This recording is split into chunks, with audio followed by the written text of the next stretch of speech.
They mocked him for staying silent, called him a broken toy soldier who couldn't cut it in the real army. But when he finally turned around and they saw what was inked across his spine, the entire barracks went quiet, because that wasn't just any tattoo. It was proof he'd survived something that officially never happened. And when the commander saw it, his face went white as parade dress. Before we show you what that marking meant and why it changed everything, drop a comment telling us where you're watching from. And if you think respect should be earned, not assumed, make sure you hit subscribe. Now back to it. The November rain had been hammering Wellington Barracks since dawn, turning the parade square into a mirror of grey sky and polished stone. Inside the common room, steam rose from damp uniforms hanging like ghosts.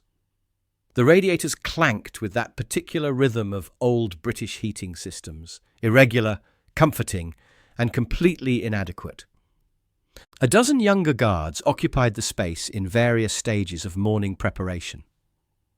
Private Stanhope worked black polish into his boots with focused intensity. Beside him, Private Ellis adjusted his chin strap in a wall-mounted mirror, the kind of man who'd joined the guards because he liked how the uniform looked on him. "Christ, Stanhope," Ellis muttered. "You miss a spot on that buckle, or is your whole kit just permanently streaky? At least I'm not primping like I'm going to meet the bloody Queen." Stanhope shot back, his Yorkshire accent making the words sharper. "Some of us actually care about standards." Laughter rippled through the room, the comfortable sound of men who'd learned to find humour in military life's small irritations. That's when the door opened. Lance Sergeant Michael Harland stepped inside carrying a black garment bag and a folded beret. At 42, he had the lean build of someone who'd learned to carry weight efficiently. His posture was parade ground perfect, but not in the conscious way of someone trying to impress. This was automatic bearing. His uniform was pressed to razor sharpness, every button aligned with mathematical precision. The conversation stuttered the way talk does when something unfamiliar enters a familiar space. Harland gave a brief nod to no one in particular and made his way to an empty locker at the far end. His movements were economical, purposeful. Ellis watched in the mirror. "New blood?" "Nah," Jenkins whispered. "Look at his rank slides. Lance Sergeant doesn't get transferred here unless there's a story." Stanhope glanced up from his boots. "Probably someone's disciplinary reassignment. Got too comfortable somewhere else." As Harland opened his locker and began unpacking with methodical precision, Ellis's voice carried across the room. "Ease up there, mate. You guarding the crown jewels or just reporting for duty?" A few chuckles followed, but they felt forced. Harland didn't react, just continued folding his civilian clothes with mechanical precision, each crease sharp enough to cut paper. Jenkins, emboldened by the lack of response, added, "He looks like someone shoved a ceremonial sword up his spine." More laughter, but quieter, because Harland still hadn't acknowledged their existence. He simply arranged his kit and began changing his boots with movements so practiced they looked choreographed. The silence stretched uncomfortable. In military spaces, banter was expected. A man who didn't participate was unusual. Unsettling. Ellis tried again, his voice carrying a sharper edge. "You planning to say anything, or you just going to stare at your kit till it salutes back?" Still nothing. Harland reached into his locker, pulled out a clean undershirt, and began changing. That's when Stanhope noticed it. A flash of dark ink at the base of Harland's spine. Black lines that disappeared beneath his undershirt. Not small, but part of something larger. The kind of tattoo that told a story. "Bloody hell," Stanhope muttered. "What's that on his back?" Harland paused for just a moment, then pulled his undershirt down and continued dressing. Ellis was openly staring now. "Tattoo in it? Didn't look like any regimental ink I've seen." Jenkins squinted across the room. Could be anything. Maybe from before he joined up. "Or maybe," Ellis said with a grin that didn't reach his eyes, "it's a souvenir from wherever they pulled him out of." The room had gone quieter, the easy atmosphere replaced by something more watchful. Harland finished dressing in silence, adjusted his beret with parade ground precision, and walked toward the door. Just before he reached the exit, he paused and turned slightly. His voice, when it came, was quiet but carried clearly. "Standards aren't about what people can see," he said. "They're about what you do when no one's watching." Then he was gone, leaving only the echo of his boots and a room full of younger soldiers who suddenly felt like they'd missed something important. The training yard stretched out under grey sky like a stage set for military precision. Lance Sergeant Harland stood at the end of the formation, his rifle angled exactly 30 degrees from vertical, boots positioned with mathematical precision. His breathing was controlled, economical, the rhythm of someone who'd learned to conserve everything when conservation meant survival. 2 ranks over, Private Ellis muttered, just loud enough for nearby ears, "Look at him, walking like he's trying to impress the ghost of Wellington himself." Stanhope snorted quietly. "If I tattooed Her Majesty's Finest on my back, maybe I'd march that stiff too." A few muffled chuckles rippled through the formation, but not everyone joined in. Some of the older privates kept their observations to themselves. Harland moved through the drill like clockwork, each turn crisp, each movement flowing into the next with mechanical efficiency. When the command came to present arms, his rifle snapped up with a sound like breaking wood. When they were ordered to shoulder arms, the movement was so smooth it looked effortless. Drill Sergeant Peterson watched from the covered walkway, his weathered face impassive. He'd been running formations at Wellington for 8 years, could spot genuine competence from 100 metres. The break came mid-morning. Helmets off, rifles grounded. Harland remained apart, methodically cleaning his rifle with movements so practiced they looked like meditation. Ellis wandered over, a damp towel slung around his neck. "Don't suppose you ever blink, do you?" Harland didn't look up from his rifle. "You're not Coldstream originally," Ellis pressed. "Are you? The way you move, it's different, more intense." Still nothing. Harland began reassembling his rifle, each part clicking into place with mechanical certainty. Jenkins had drifted over now. Maybe he's here on punishment detail. Sometimes they send problem cases to ceremonial duties. Harland's hands stilled for just a moment on the rifle bolt, then resumed without missing a beat. Ellis tilted his head. "You don't talk much, do you? Strong, silent type. Very mysterious."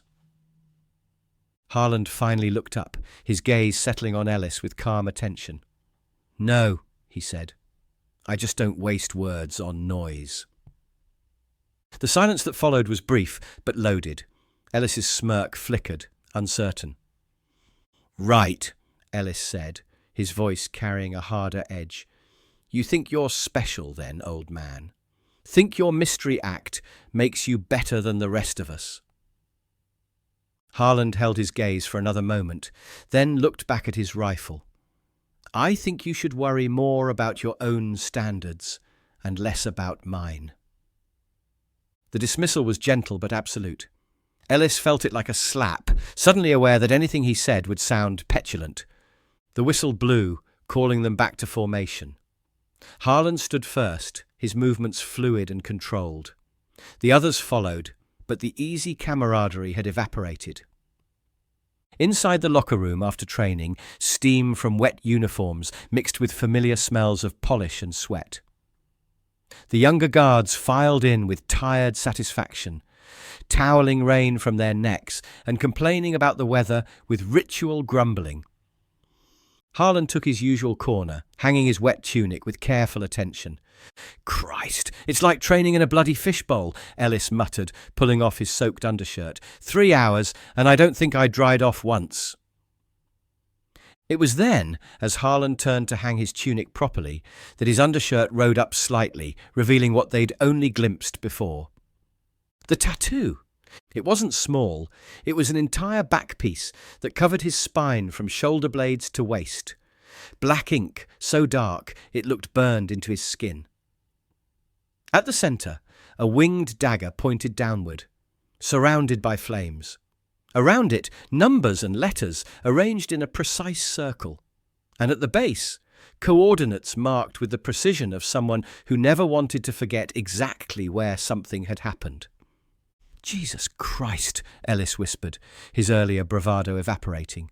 "What the hell is that?" The room went quiet with the suddenness of a switched-off radio. Every conversation stopped. Every soldier turned to look. Harland continued hanging his uniform as if nothing had happened, but there was tension in his shoulders now, the alertness of someone who'd realized they were being watched. Stanhope stepped closer.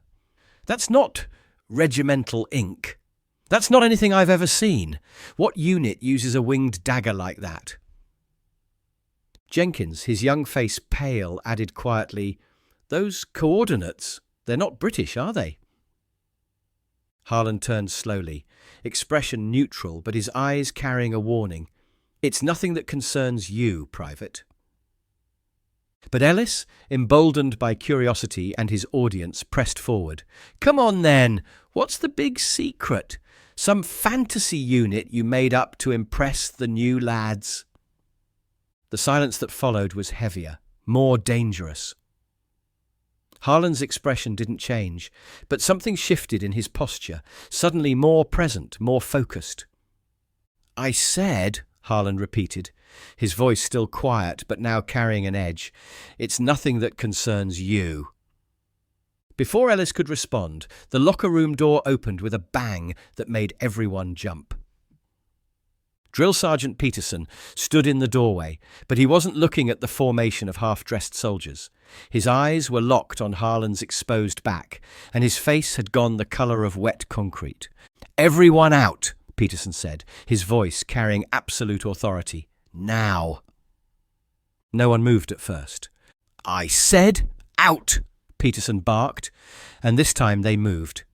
Ellis grabbed his shirt and stumbled toward the door, followed by the others in various states of confusion. The door slammed shut, leaving only the two senior NCOs. Peterson took a step closer, his voice dropping to barely above a whisper. "That marking, that's not ceremonial." "No, sir, it's not," Harland replied, still not turning around. "That's not even listed in any briefing I've ever seen." Harland finally turned to face him.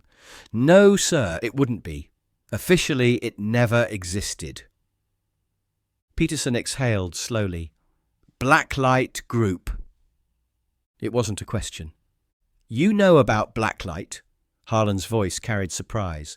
"I know enough to know that everyone who went in never came back out." Peterson's voice was carefully controlled. "The whole unit was wiped out in Helmand. 2009. No survivors." Harland's jaw tightened almost imperceptibly. "I came back." "How?" "Barely." The single word hung in the air like smoke from a gunshot. Peterson studied the man in front of him. The perfect posture, the controlled breathing, the eyes that seemed to be seeing something else entirely.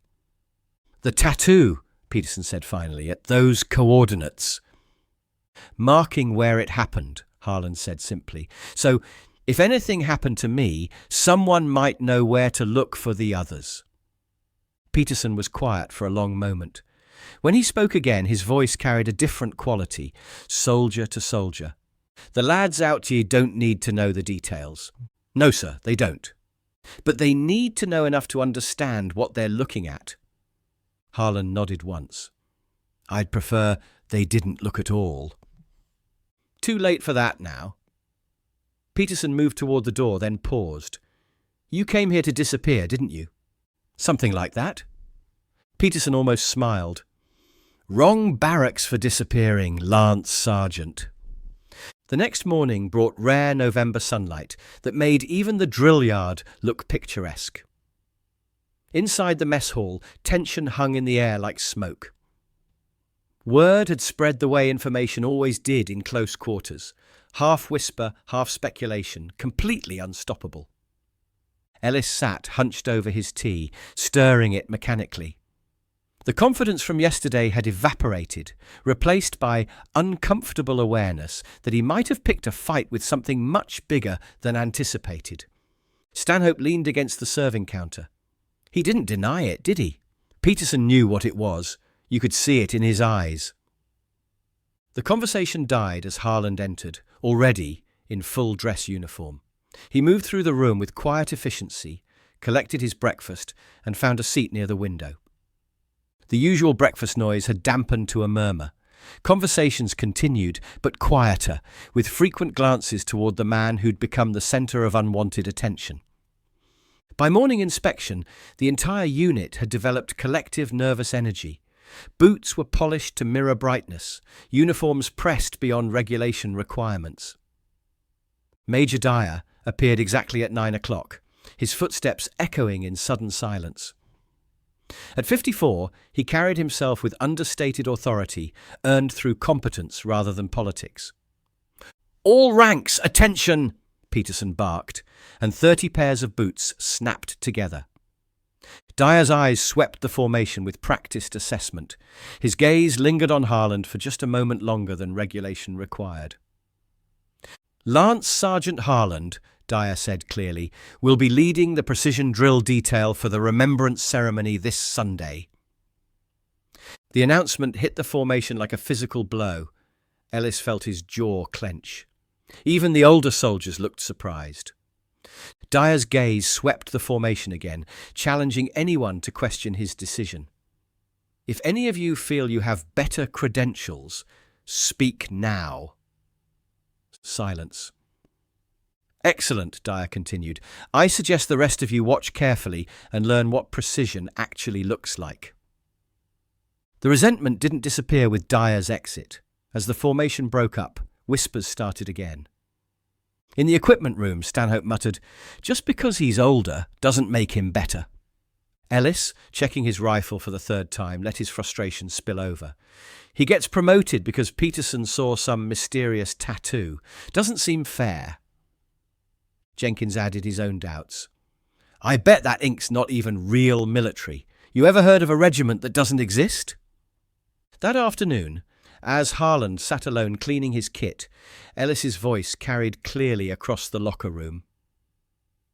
"You think you're untouchable now?" Ellis said, his tone carrying aggression he'd been holding back all day. "Think some mystery ink makes you better than the rest of us?" The room went quiet with the suddenness of a cut wire. Every soldier turned to watch. Harland looked up from his rifle, expression calm but alert. "I never said I was better, Private." "Then prove you belong here," Ellis snapped, his voice getting louder. "What does that marking even mean? What makes you so bloody special?" Harland stood slowly, setting his rifle aside with careful precision. For a moment, it looked like he might actually explain himself. His mouth opened slightly.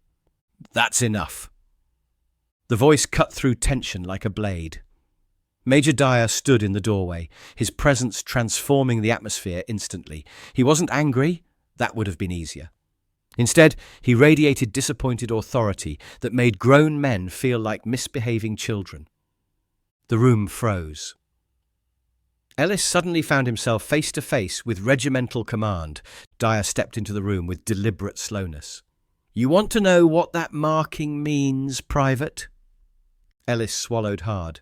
"Sir, I was just asking." "You were challenging the credentials of a fellow soldier," Dyer interrupted, his voice conversational but somehow more intimidating than shouting. "Based on your extensive experience with classified operations, I assume?" The sarcasm was gentle but devastating.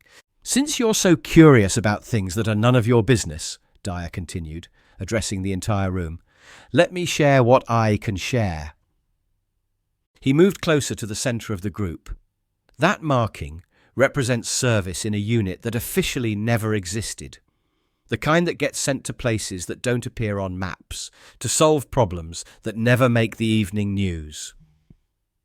The silence was absolute. While you were playing video games in secondary school, Dyer said, his gaze finding Ellis again, Lance Sergeant Harland was holding mountain passes in Afghanistan with nothing but a rifle and whatever ammunition he could carry. Ellis's confidence had evaporated completely. The coordinates tattooed on his spine, Dyer continued, his voice growing quieter but more intense. Mark the location where he spent 3 days, pinned down by enemy fire, calling in artillery strikes on his own position because it was the only way to prevent a strategic pass from falling to Taliban forces. Stanhope looked like he wanted to disappear. Jenkins had gone pale. He doesn't talk about it because it's classified at levels most of you don't have clearance to know exist, Dyer said. He doesn't seek recognition because the men who served with him aren't here to share it. The Major paused, letting the information settle. When he spoke again, his voice carried genuine respect. What you've been mocking isn't military bearing, it's survival instinct. The stillness you see as arrogance is hypervigilance, the automatic alertness of someone who's spent years in places where letting your guard down could get everyone killed. He turned to Harland, who had remained perfectly still throughout the explanation. You don't owe them explanations, Lance Sergeant. Your service speaks for itself to anyone qualified to understand it. Harland nodded once, barely visible, but somehow conveying more respect than any salute. Dyer turned back to the assembled soldiers. If I hear any more speculation about Lance Sergeant Harland's background or right to be here, you'll find yourselves explaining your concerns to the Regimental Disciplinary Board. Are we clear? Yes, sir, echoed through the room, but it lacked conviction. The Major moved toward the door, then looked back one final time. Real soldiers don't announce themselves, gentlemen. They earn respect quietly, carry it lightly, and use it wisely. Some of you might want to think about what that actually means. The door closed with a soft click that seemed to echo forever.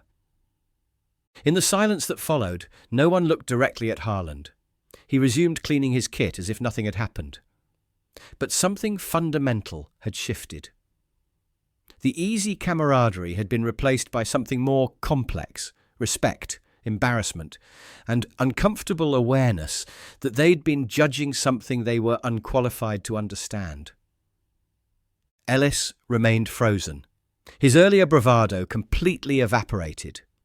He wanted to apologize, but couldn't find adequate words. Finally, he approached Harland's corner, stopping at a respectful distance.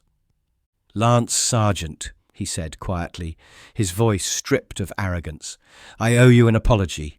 A proper one. Harland looked up, expression neutral but not unkind. You don't owe me anything, Private. Yes, I do, Ellis insisted. I mocked something I didn't understand, made assumptions about service I've never seen. That was wrong. Harland studied him for a moment, then set down his cleaning rod. The apology is accepted. But understand, I didn't come here for recognition. I came here to serve quietly and honour the men who didn't make it home. Your opinion of me doesn't change that mission. Ellis nodded, feeling both dismissed and educated. For what it's worth, sir, I'll make sure the others understand. Don't, Harland said firmly. Don't make me a cautionary tale. Just be better soldiers yourselves. That's how you honour real service, by providing it. Later that evening, Harland stood alone on the small balcony overlooking the parade square. London stretched out beyond the walls, lights beginning to twinkle like fallen stars. Major Dyer found him there, stepping quietly onto the balcony. For several minutes, they stood together in comfortable silence. You didn't have to intervene, Harland said finally. Yes, I did, Dyer replied simply. They weren't ready to understand what they were looking at, and some stories shouldn't be shared as entertainment. Harland nodded slowly. I appreciate you keeping the details minimal. I kept them accurate, Dyer corrected. What happened in those mountains deserves better than speculation and barracks gossip. They fell silent again, but it was comfortable quiet of shared understanding. They'll come around, Dyer said eventually. Young soldiers always do. I didn't come here to be an example. Harland said quietly. No, Dyer agreed. You came here to disappear, but sometimes the best soldiers inspire others simply by existing. Harland almost smiled. Major Dyer? Yes? Thank you for not making me explain it myself. Dyer looked at him, seeing past the perfect uniform to the man underneath, someone who'd given more than most people could imagine, and asked for nothing except the chance to serve quietly. Thank you, he said simply, for giving me the privilege of commanding you. The next morning brought a different kind of silence to Wellington Barracks, not tension-filled uncertainty, but respectful stillness that settles when everyone finally understands their place. In the mess hall, conversations resumed normal volume, but with subtle differences. Ellis ate without commentary. Stanhope helped younger soldiers with kit preparation. Jenkins asked questions about drill procedures that demonstrated genuine desire to improve. When Harland entered, the change was immediately apparent. No one stared, no one whispered, but acknowledgement was there, in slight nods of recognition, respectful space that opened around him, conversations that continued naturally instead of dying into awkward silence. During morning drill, his position at the front felt natural rather than imposed. When he called out timing for complex manoeuvres, the younger guards followed with genuine attention instead of grudging compliance. Ellis found himself studying Harland's movements, not to find fault, but to learn. The way he held his rifle, the timing of his turns, the economy of motion that made difficult procedures look effortless. These were skills worth acquiring. That afternoon, Ellis approached Harland during a quiet moment in the equipment room. "Lance Sergeant," he said quietly, "would you mind checking my rifle alignment? I've been working on it, but I think I'm still not getting the angle quite right." Harland looked up from his own preparations, studied Ellis's posture and weapon position. "Bring your elbow in slightly," he said, demonstrating with subtle movement. "The rifle should feel like an extension of your arm, not something you're fighting." Ellis adjusted his stance, felt the difference immediately. "Better?" "Much better. Practice it until it feels automatic. Muscle memory is everything." "Yes, sir. Thank you." As Ellis walked away to practice, Harland felt something he hadn't experienced since arriving, a sense of belonging that went beyond simple duty.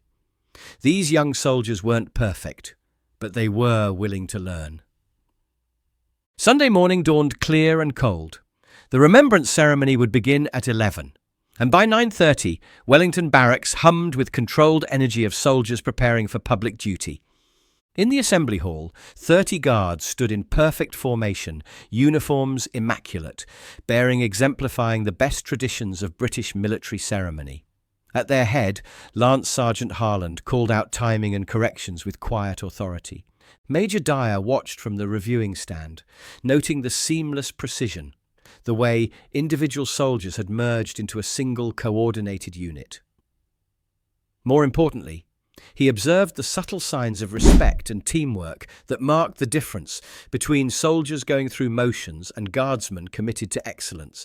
"Gentlemen," he said, his voice carrying across the hall, "today you represent not just Wellington Barracks, but the entire tradition of British military service. You carry the honour of every soldier who has served before you." He paused, his gaze moving across the formation before settling on Harland. "Some traditions are written in regulations. Others are carried in the hearts of those who've earned the right to pass them on. Today, you have the privilege of serving under someone who embodies both." The ceremony itself unfolded with flawless precision. Against the backdrop of London's most solemn memorial sites, the Guards performed with excellence that made observers understand why British military tradition commanded respect around the world. Harland's leadership was invisible but absolute.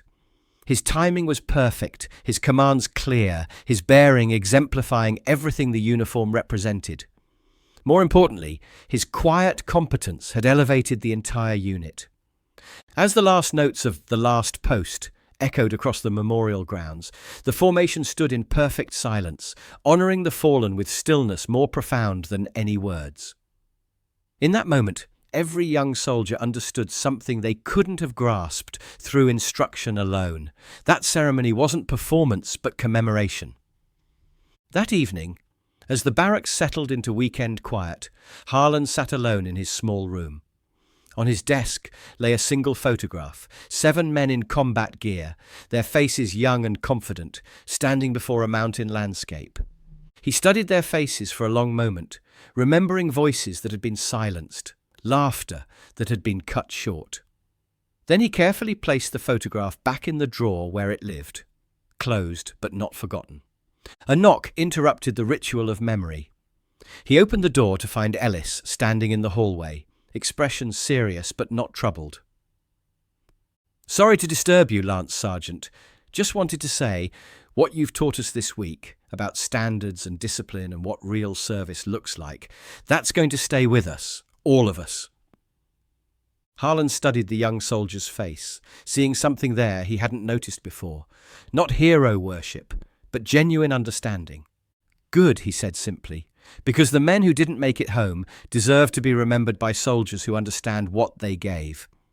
Ellis nodded, understanding that this wasn't just about military duty, but about carrying forward something larger. "They will be, sir. I can promise you that." After Ellis left, Harland returned to his desk and opened the drawer one more time. The photograph looked the same, but somehow the weight of it felt different. Still heavy with loss, but no longer crushing with isolation. For the first time since arriving at Wellington Barracks, he felt like he might actually belong here. Not because he'd found a place to hide from his past, but because he'd found a way to honour it through the simple act of helping others become better soldiers. In the morning, he would stand guard again. He would maintain the traditions that connected present service to historical sacrifice. He would train younger soldiers to carry forward standards that meant more than regulation compliance. And in the silence of ceremonial duty, he would remember the men who'd given everything so that others could live in a world where the most important battles were fought with discipline rather than bullets, with honour rather than hatred. Have you ever misjudged someone because they seemed too controlled, too quiet, too different from what you expected? Do you think the most important stories are sometimes the ones that never get told? Let us know in the comments below. We read every single one. If this story changed how you see the quiet professionals around you, the ones who serve without seeking recognition, who carry their responsibilities with dignity, hit that like button and subscribe to the channel. And if you know someone who thinks military service is just about following orders and looking sharp, share this with them. Sometimes the most profound lessons come from understanding that real strength doesn't need to announce itself.